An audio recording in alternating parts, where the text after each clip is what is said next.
Бүгін шарқырауық жуыспақ, достар, шарқырауық жуыспақ деп атып досталар. Мейлі, бүгін Алла разы болсын жігіттеріміз шашлигінен, самсасынан, суларынан да бері жіберді. Және өз орнында бір нәрсені айтып өтуім керек.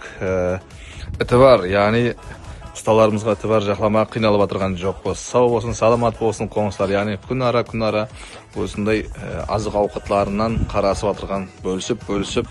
Мен бүгін түшілік беремен деп атқан қоңыстардан Алла разы болсын. Кеше ұсталарымызды сарпайлап та кетіпті. Сау болсын, саламат болсын. Осындай жақсы қоңысын сатып ал дейді ғой. Осындай қоңыслар зор болса жұмыста жеңіл болады. Қолап қортауда давам етің. Кімдерді жаманда